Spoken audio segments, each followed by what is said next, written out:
Welcome back, everybody, to our first student showcase. We've never done this before, so I was really excited that we're able to pull this off. I also want to say a special thank you to our MC for this. We originally had someone else, but they had a scheduling conflict, and my amazing student, Devin Calhoun, who thought he was just here for lunch, got roped in. I said, you didn't know you're going to have to work for your food, but today you will. Devin is a rising senior. He also has an amazing podcast called My Mind's Eye, so please be sure to check it out. He was in my class in the fall, and he's just a wealth of knowledge. And so he is going to do the honors of introducing our three amazing presenters. You've seen some of the artwork already in front. One of the artists is going to come and explain it. Another artist couldn't be with us, but they also sent a little summary to help you better understand what they were thinking as they created it. Thank you so much. Oh, wait, one other thing. There is plenty of leftovers, and we have some to-go containers. So as you leave, if you have to leave early, please, we have a tray of chicken. So please grab a plate, grab some to-go food. Hopefully you can stay to the end, but even if you have to leave a little early, be sure to stop over there and grab some things. And thank you so much for all your support. Devin. Hi, everyone. As Dr. Pike has said, my name is Devin Calhoun. Thank you for coming out to our Juneteenth celebration. Hope you all got to enjoy our wonderful lunch catered by Lucille's. Now it's time to kick off our student showcase. We have some wonderful College of Liberal Arts students who are going to share their talents and research with us today. Up first, we have Maddie Petaway.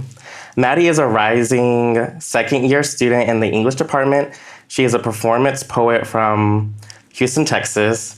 She was even named Houston's 2020 Youth Poet Laureate.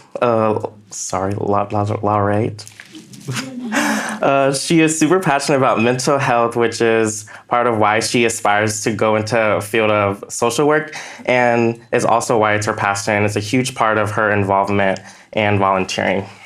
She works with a crisis text line for those who need help or someone to talk to. And in the fall, she will be a peer supporter with Student Emergency Services. Maddie is going to be sharing a poem with us today about her experiences as a Black girl. Her first poem, To Be a Black Girl, was published by the New York Times in 2020 as part of a collection of 10 poems by young Black poets. And it has been requested for republication by McGraw-Hill as part of the digital library. Maddie asked me to share a note about how she likes the audience to interact with her as a poet. I think we all know snaps, but Maddie wants us to know that the noise in general is great. If there's a line you resonate with, don't be afraid to jingle your keys, stomp your feet, give a woo, or whatever else feels right.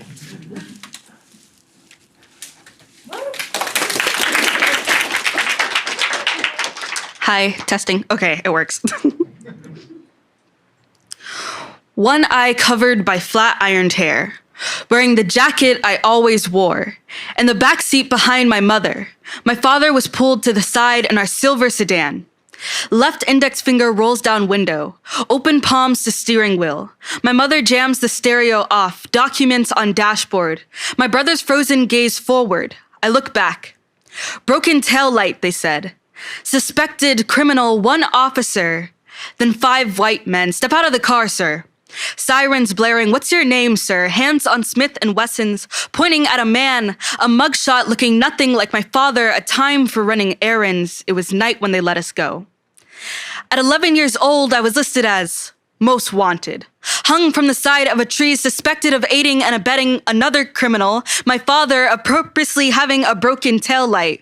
I was the second most dangerous specimen alive, only to that of a Black man. Emmett Till was 14 when he was convicted by association, his skin a criminal, wanted long before our skin, our culture was ever wanted he. Like many Black men were caught black-handed, deemed too dark, too dirty by an all-white jury, so they sentenced him to be whitewashed in the nearby river. Now he's waiting on his brothers and sisters to come join him. But heaven forbid my brother find comfort in a coffin with its white pillows and skirts. Even when open coffins seem more like open invitations, I would not subject my brother to the public eye so we could start a revolution. My brother was 18 years old when I begged him to keep his hood off outside. Be wary of his speed when driving. Let him know that this is not a take-a-ticket system. You have seen how quickly they mistake wallet for pistol, waitlist for hit list. I would not tell mom to give you an open casket. The FBI will still be out for your arrest, and I will not let them touch you, so tie up your white sneakers. Get rid of that black shirt. Exchange it for all white so you do not die a black boy, but a boy. Our skin is already funeral attire. And I want you to know what it's like to live. Thank you.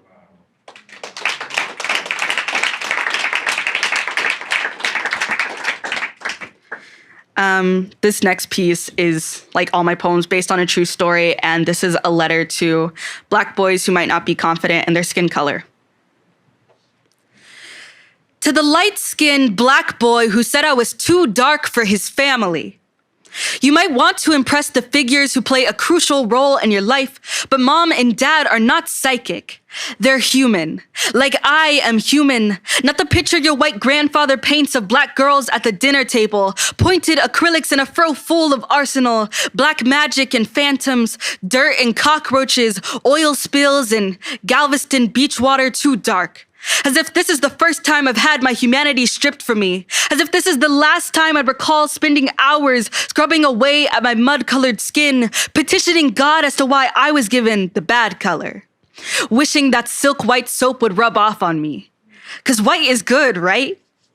Marshmallows and doves, angels and wedding cake, I don't have that luxury. Hour-long showers never worked in my favor, too dirty. Eyes the color of dirt, a tongue full of colloquials, black history, black bodies and veins, and water, trying to finish what the white people started, whitewashing myself, the way I smiled every time someone told me I spoke like a white girl, practicing poems in my spare time, reading dictionaries in my sleep, drinking Starbucks on the weekends, administering my own paper bag test. How white can I sound on paper? Just to have someone who looks like me tell me I'm not enough. As if dirt didn't grow the tree you fell from.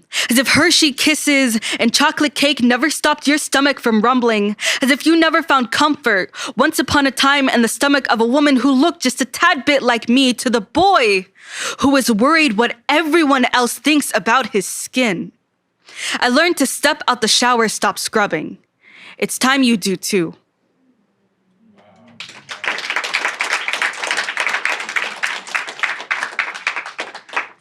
This next piece is one of my favorites and the one that I recite the most, as you guys heard. It is To Be a Black Girl, published in New York Times, and also had a republication request. I wish I understood what it's like to be a black girl. To know myself like a dictionary definition, to see something wrong with the world and position yourself in a warrior stance. Hand on hip, leg cocked, head tilted, acrylics pointed, ready to clap back, snap in a Z formation, increase my volume for dramatic effect, and even then, I pose no real threat. The art of literacy is not aggressive. My whiplash tongue hurt is passive for never using my racist dialect, or as my white teacher put it. Never leaving your cultural imprint, surrender is not the way of a woman of color. I raise my fist to protest, only to be met with the shaking of hands, gifted opportunity after opportunity for not a step outside my mark. General Boomer eyes me in disgust, rejects my questioning as enough to realize he's lost my trust, as if I could choose to shed this skin. Do you know what it's like to be at war with yourself? To want to strangle your tongue? Would you believe me if I told you the closest I've ever felt to my own race was mispronouncing my own name? Madison was easier to learn. Its origin to a slave master, or how we've been taught to say, founding father? A Google search on my surname, Petaway. Did you mean Pearson? No Peter, no Perry, no Pettis. Did you mean Petway Plantation? Images. Did you know they're black like you? Maps. Did you know they're from Alabama? Did you know they moved to North Carolina? Did you forget you have family, history in both of those locations? Did you know there are subreddits of people looking for people with the surname Petway because white doctors didn't have the decency to spell our name correctly? There are no dictionaries for names without origins. This is my birthright, and it's not broken, not worn, so I wear it. I heard to be black is synonymous with magic, with beauty, but I feel anything but. A throat that spits flames seems more just than spitting poems. I heard to be black is to bring what you can to the fight, while in a warrior stance. Hand on hip, pat and weave, pick and fro, jaw loose is to be a black girl.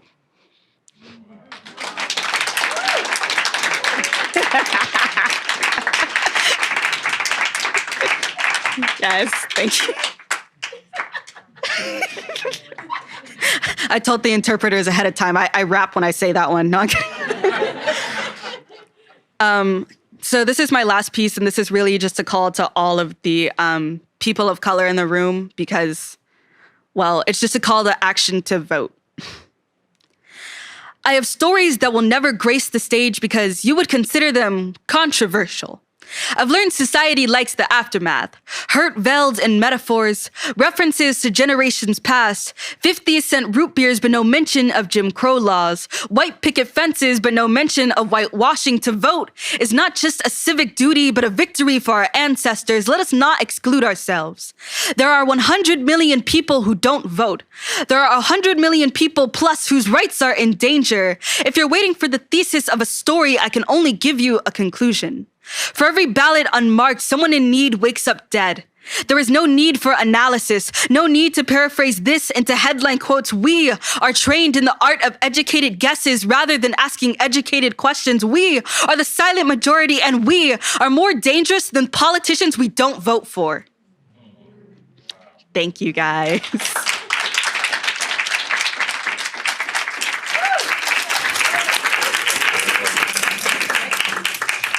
Thank you, Maddie. Up next, we have Caitlyn Roy, who is a third year. She is majoring in studio art and is a part of the Plan 2 Honors Program. She's involved with many UT orgs. Among them are UT for Me, the Black Honors Society. She does mentoring and outreach. For Plan 2, and she serves for the Kendra Scott Women's Entrepreneurial Leadership Board. And she works in her own student job at Shakemark. She also loves to do volunteering, especially anything with gardening, being outside. I'd also like to promote her Instagram where you can follow her to see all of her wonderful art pieces that she creates. It's at KATELYN_ROY. And speaking of art, Caitlyn is going to share one of her pieces with us. You might have already seen it in the entrance on display earlier. The piece is titled An Experiment. It is an exploration of racial profiling and also an abstract representation of notoriously inaccurate photo lineups. I'll let her take it away and talk to us about the piece.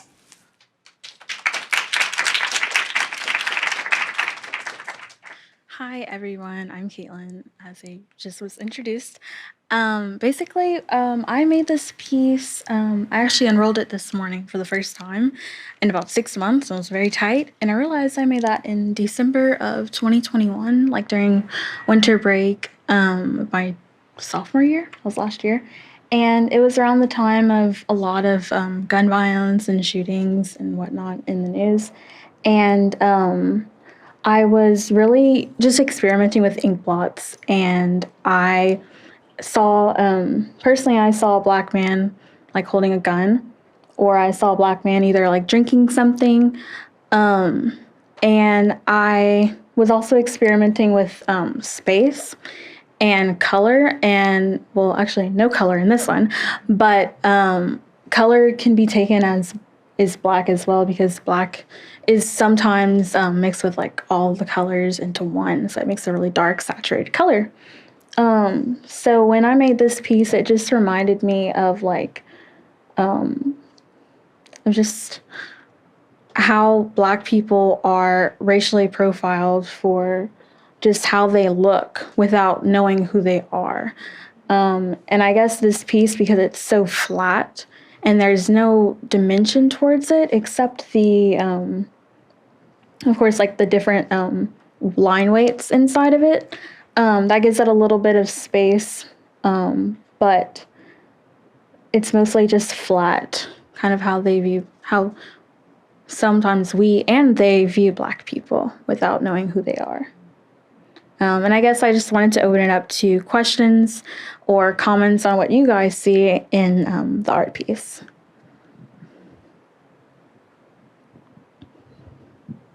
Yes. So the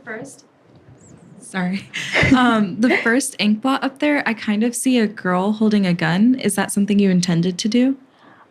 Actually, this That is like literally an ink blot. Oh, wow. It's Okay. it's not a like a drawing, like a symmetrical drawing. It's like I literally put ink and then smashed the paper, and that's how it came out. And it like my own ink blot inspired like more art. So That's really interesting. thank you for your question. Yeah. Also, feel free. I'm totally good with silence.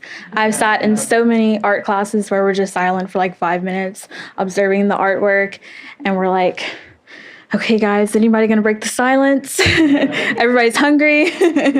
We usually have chocolate donuts, which are my favorite.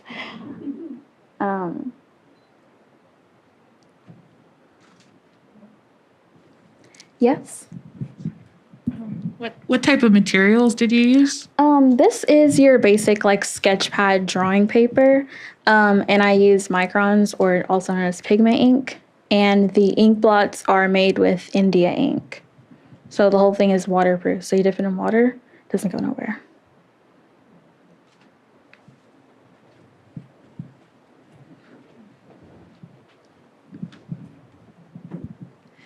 Is there a series to this painting? There's actually no series to the painting, but I have made sort of kind of like lookalikes or topic like paintings, kind of follows a theme throughout my artwork recently. I have this one piece where I add not only like lines, but I also add color to the lines. And in that one I use like really like, I guess like mucky pastel colors. Like I don't mind when the black interferes with the yellow, like a dirty Sharpie, or like a dirty red ink pen where it has that like those like little black dots on them. But I do know that in the future I will be doing more black art, because I just love shedding light on topics like this, something I'm really passionate about with writing. And lately it's been harder for me to write rather than to just sit down and paint or make a drawing. So lately I will be definitely focusing on more artwork rather than writing. But writing is a part of artwork. Obviously, I had to write a little description of my artwork, which is very hard. I was like, I don't want to say too much, but I want to say just enough so people know like what they're viewing. Yes.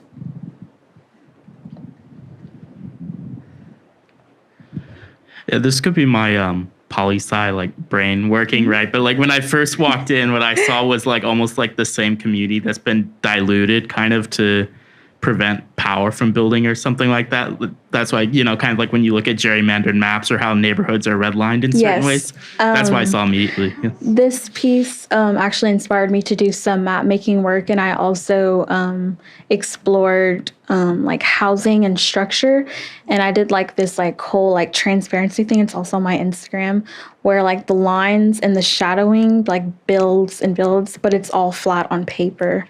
And really that's why I'm exploring space a lot, because there's like, you have a limited space and it's flat, but you can also make it not only expand up but go through the paper. So I'm going in multiple different directions here, pushing and pulling everywhere. And actually my best friend told me this morning, he was like, wow, it kind of looks like a globe, but not really.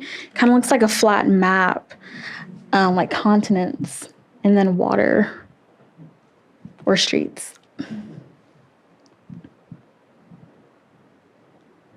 Any more questions?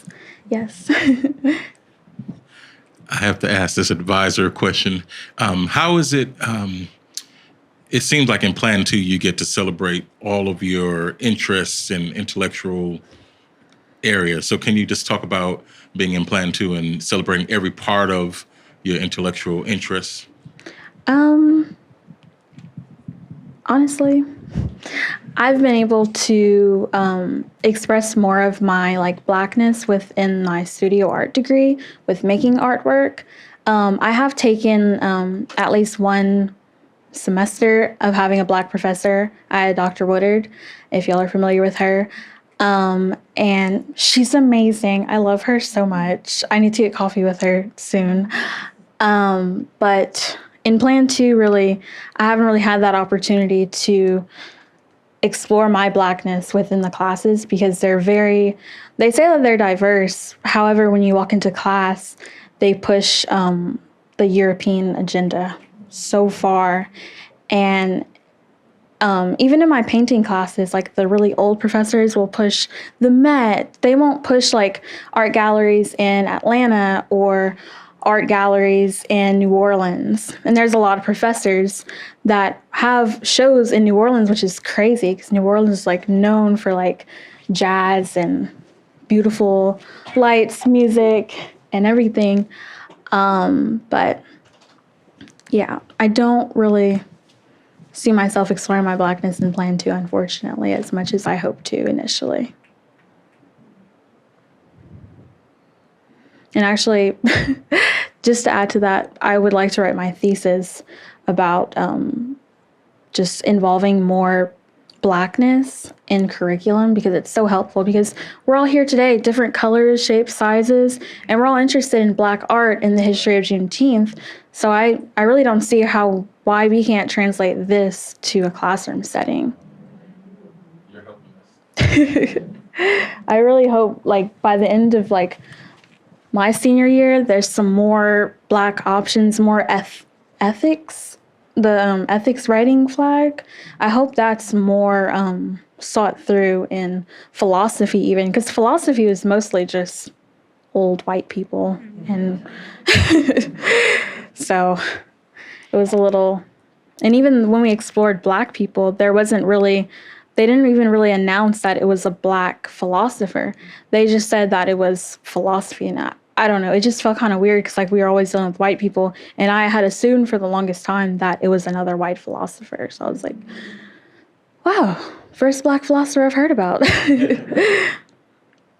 But yeah, thank you for your question. So I have a question. Excuse me. You explained that you started this project during the time that a lot of police brutality was made public, and you were, exploring your feelings. How did you get to a point where you felt that this piece was complete? I guess I'm an introvert. And I don't talk a lot. And I'm usually sitting in my room on my computer, like kind of researching, looking at the news. My mom always played the news for me growing up. And I guess like it just manifested in my brain like over years.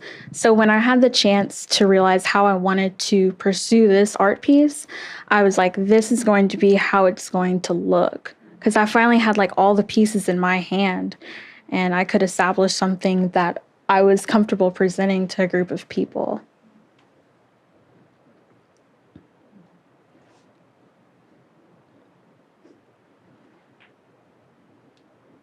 Any more questions, comments, suggestions? Suggestions are always open. Okay. Thank you so much. Amazing, Caitlyn. Thank you so much. Our final presentation is going to be from Trinity Hawkins. Trinity is a rising fourth-year student, and she is majoring in English and Black Studies. She was born and raised in Chicago, but now lives in Dallas. Ooh, Dallas.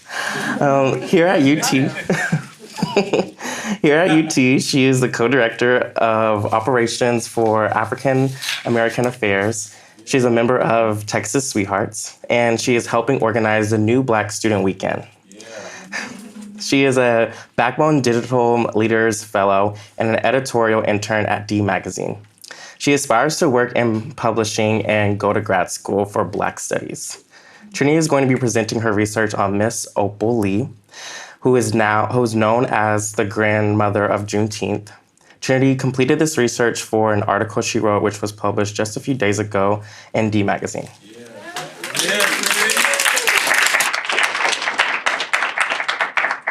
I'm going to take the mic off the stand. You're good. Here's your clicker. Thank you.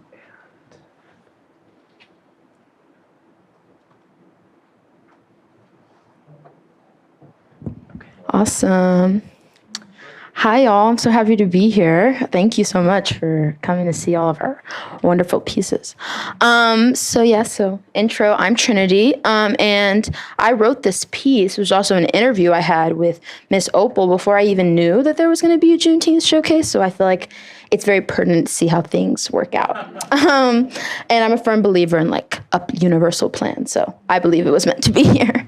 And so just like a little bit about what I went into the article talking about and thinking about on my mind. And so this is some of the like info that Dr. Barry talked about in her keynote this morning, but just some things that I was thinking of when I was researching this piece before I had even known that I was going to be talking to Miss Opal. And something that was really interesting to me is that it was thought of as this Southern concern before the Great Migration. And the Great Migration is something that's really important to me as somebody whose family is from Chicago. And as we know, a lot of people who migrated in 1910 were from Mississippi, Louisiana, all these Southern states, and they migrated to Chicago. And a lot of those people from Mississippi were members of my own family. So I feel like I have double Juneteenth connection, being both like in someone in Texas and also somebody from Chicago. And so this is just like an image that I really like when I think about Juneteenth. As one of the earliest Juneteenth celebrations. And this was something that I looked at a lot when I was like writing the piece, and something that was on my brain because I think it's really interesting to see historical images that are also like in color. I think that's really important. And so this was something that was on my brain. So this is just to talk a little bit about how I got to writing this article. So something that I think is really important to like the Black tradition of writing is like speaking people's names in rooms. This piece was actually recommended to me by another writer that I had worked with, and she told like the editor at D Magazine, like, oh, hey, I know this college student who's an English person who like writes, and she would be perfect for writing this article. And they emailed me. So isn't that awesome? You know, like some of you, that's what you always want to happen, like somebody talking you up. And so I had this amazing phone call with Miss Lee, which I felt really honored to, because I think it's really awesome to have elders, especially like Black elders, when they're in sort of like the later years of their life and their career, really have their stories talk to you. I felt really honored the whole time. I was like a little like, oh, what am I going to say? But we had like an amazing conversation. And so I captured all these quotes, and I asked her, I was like, so what do we want this piece to look like? She was like, it's really more so about what you want it to be, which is like, you know, nice, but I was a little bit surprised. And so I started drafting after I got all these quotes and thinking like, you know, I could do like a Q&A, or I could take some time to really think about what I want the piece to look like. And so there's like a copy rolling around of what it looks like in print. But originally the piece was supposed to be just that print piece. And so I wrote that copy, and they were like, oh, well, we're looking for like a Juneteenth spotlight, so you can expand it online if you want. And so I was like, oh, okay, I have to really get to writing now. And this happened, mind you, like right in the early days of finals. So I was like really crunching. Lots of writing for me as an English major. And so I really was thinking about like what I wanted to talk about and what I wanted it to look like, and also how I wanted to sort of incorporate it for myself, being a part of a publication. And so eventually I wrote it and sent to my editor, and after, you know, weeks of editing, it ended up being published this Tuesday. And so just like some things that I really want to think about when we think about like my piece and just like writing and research, something that I'm really interested in, really passionate about, especially being a Black Studies student, is this idea that we place value on the qualitative and not just the quantitative. That's a really important thing that we talk about a lot in my Black Studies courses, which I'm a big proponent of Black Studies at UT. I really love this program. And I find that that's something I'm really passionate about. I think especially when we think about like cultural research and thinking about people who have been marginalized, people who are on the fringes of society, there's this idea that we need statistics, we need hard facts, graphs, you know, quotes, percentages when we think about like the things that happen to people. But truly like the qualitative, just hearing about, you know, word of mouth, that's a part of like the Black tradition. And also like there was a really good article that I got in my fellowship that's just talking about like taking away from white supremacy culture. And one of the things you take away from is this idea of focusing on the written word. And that's not necessarily a thing in all cultures. Sometimes you need to hear people's stories from word of mouth to really understand, especially your elders. And also just uplifting others into opportunities. I myself, would have never known about this opportunity to do this interview with Miss Opal had I not had another writer who also was a Black woman who, suggested my name and sent the editors my email. And so I think that's something that I want to do for someone one day. And also that I hope continues on. And just celebration. I think we really need to give people their flowers while they're still here. Miss Opal is alive, and thank God for that. And she's alive to not only get her article written and things about her, but also to see Juneteenth become a national holiday, which is really crazy. In the article, online, we talk about how she has been doing this work for so long. And this was actually in sort of the later, the twilight years of her life. She was an educator. She got a master's degree. She was born and raised in Marshall, Texas in 1926, and she was with President Joe Biden last year when they signed Juneteenth into federal law. And that's really crazy, to have lived that long and, see Juneteenth become a national holiday now. It's really crazy. And so I think I felt really honored to write this article about her just so I can cherish her, and also to make sure that she knows her stories are really valuable, especially now, and cataloging that, Next. So this is sort of a mood board I made when I was writing the article. This is something I do whenever I write, just thinking about what Juneteenth means to me, myself. This is something that, our keynote speaker talked about today. It's just, she's she was talking about what Juneteenth means to her. And to me, it's always been something that I've celebrated my whole life. In Chicago, there are tons of Juneteenth celebrations. Before I even really knew what it was, I was celebrating it. And I think that it has become something that's been more important in my life, and something that also that Dr. Berry mentioned is how it definitely got reintroduced in the last 2 years, especially because of George Floyd. And I want to be very intentional with how we talk about that. It's not just George Floyd. It's not just, oh, this happened to him. It's more because of this sacrifice of all of these people who have come before us, we are now able in a place to really have time to sit and cherish an event. And also just to think about it I think this is also something that is a part of my generation, and also just the internet age is this idea that we can keep moving forward, but we do need to look back, and really think about what life was like. What was Black joy like in 1926? What were some of the first Juneteenth celebrations when, there wasn't a cell phone, when there weren't, open access to all of these public areas, when there weren't spaces like the Glickman Center for us to really cherish and sit about that. What were they doing to live in their fullness and live in their joy? So that's something that I was definitely thinking about. And also, of course, I was thinking about Miss Lee, and really just thinking about how she, within this time, being 80 years old, time that should be time to rest, time for her to relax, time for her to enjoy her life and the work that she has done, she still was doing this fight. And she still was campaigning for Juneteenth, the federal holiday. She was doing this all throughout, the last 3 presidencies. She was marching to Washington to make Juneteenth the federal holiday. And while I do think we should uplift that, I do think we should also, sit and be somber about that. The fact that one of our elders felt so called in the later years of her life where she should be resting, relaxing, she still felt called to action. And even in our interview, something that she talked about is how nowadays, she has a community-based farm that she works on now. And she says that she was it's your time now. It's your time to start making these movements. And she's right. It can't be on her forever. And also, it is our time. We should give our elders time to relax. They've been through so much. And so that was something that I was sitting with when I was writing this. And also just something that since writing the article and since talking with her that I've really been thinking about. And just cherishing my own elders in my life, the other people who have done work for me, especially UT, the forebears, thinking about them, thinking about people who have come before me and who have made it possible for me to do that. And it's what am I doing now for people who are coming after me? So thank you all. And I hope you got a chance to look at that. This is some links if you want to keep up with me. And also you can read the article online. It's on my bio on any of these. And it's on my website. So thank you all so much. I guess we can do questions if anyone has a question. Everyone does.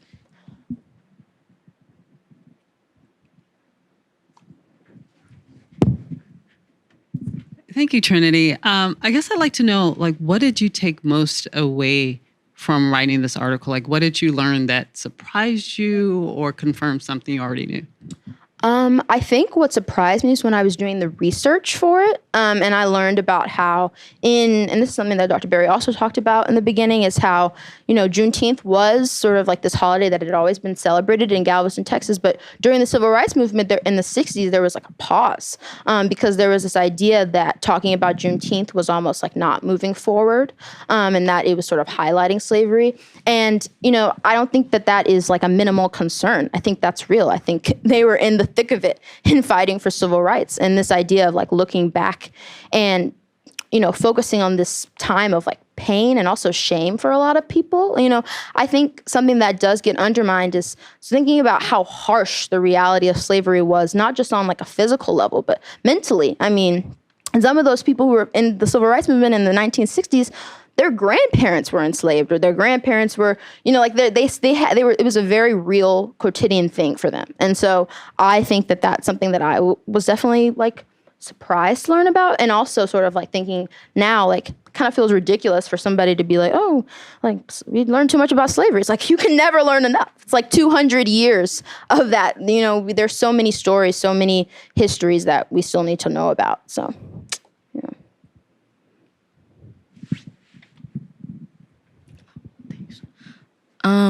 How was when you lived in Chicago, how did you celebrate Juneteenth? So I definitely celebrated it as more of like a family concern. I think I lived in like the south side of Chicago, which is like a neighborhood populated by a lot of Black people. So I, was always around sort of the idea of Juneteenth, because a lot of the people I lived next to were also like, people that my dad grew up with, and also people that my grandma grew up with, and whose mother before her like moved from Mississippi with them, because the Great Migration wasn't just like an individual thing. It was like communities were leaving and moving. And so it was definitely something that would just like happen. You'd be like, oh, there's Juneteenth celebration happening after church. Let's go. Like, bringing the kids. And, I was so little. I moved to Dallas when I was 10 years old. So in that like young stage of my life, a lot of that stuff you do because your parents do it, especially in like Black culture. It's like your grandma tells you can do something, you go. And so that was definitely not like a choice. And I think something that has changed now that I'm in like a different stage of my life is that Juneteenth and just like celebrating things,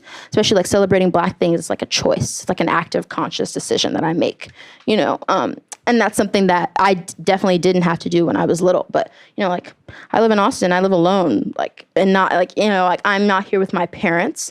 It's like, oh, if my friends want to do something, I tell them, like, hey, let's do this. But it's definitely something that I have to seek out, which is a bit different now. So. Superb research, Trinity. And please tell us how you organize yourself and how did you come up with your interview questions? So in terms of organization, I definitely had to do my research before I talked to Ms. Opal. I feel like it would be disrespectful to come to her in that interview and not know what I was talking about, especially because she herself is so educated. So I definitely had like Google Docs on Google Docs of questions for her and research that I was planning on doing. And then in terms of questions, there were some that the editor sent that they really wanted us to touch on, sort of like, what does she think about Juneteenth now? And like, how does she feel about her life? And like, what has she been up to? But for the most part, they like let it up to me as like far as like what I wanted to talk to her about, which was pretty nice. And so I basically like just asked her things that I wanted to know, because I was inquisitive about her life. That is something that was really interesting to me. That was something that was nice about this piece, is that it wasn't just an assignment. Like, even though it was, and it definitely was like a job, it definitely was something also that I myself was interested in. So.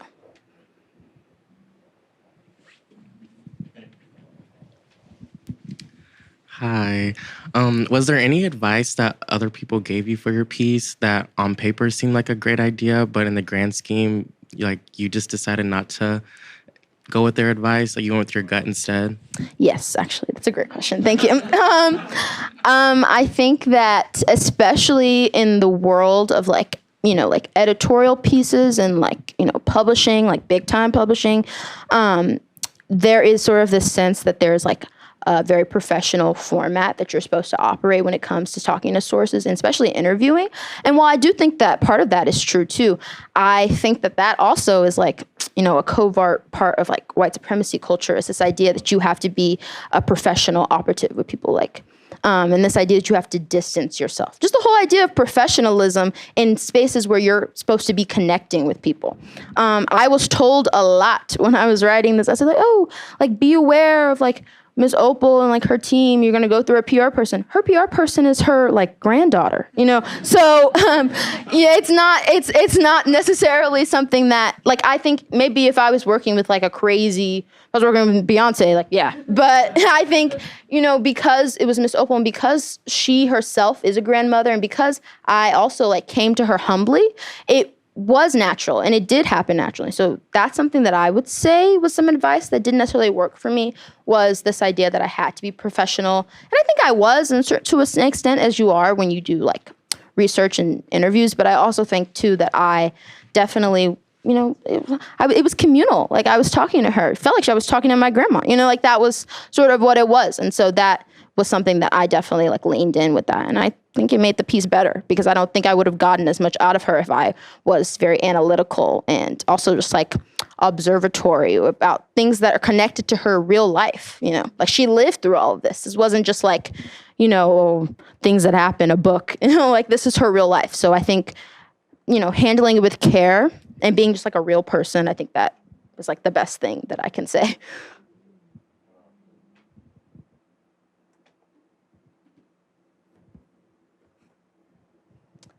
Any more questions? That's fine if not.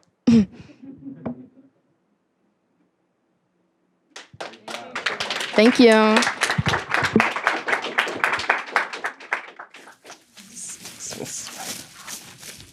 Great job. All right, thank you, Trinity. Well, that concludes our showcase. Can we give a big hand for all of our students?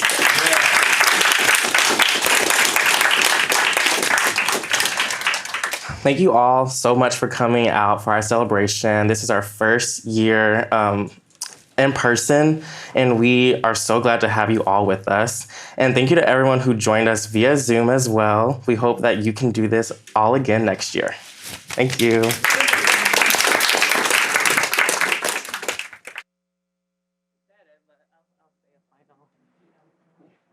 Yeah, I think he said everything that needed to be said, but thank you all again for coming. Special thank you to Casey for doing all these logistics and everyone else. We do plan on doing this again next year, so please come, invite a friend, invite a student or two or three. Thank you to all our presenters. Special thank you too to Devin for pitching in at the last minute, and I hope you all have a wonderful rest of your afternoon. Bye.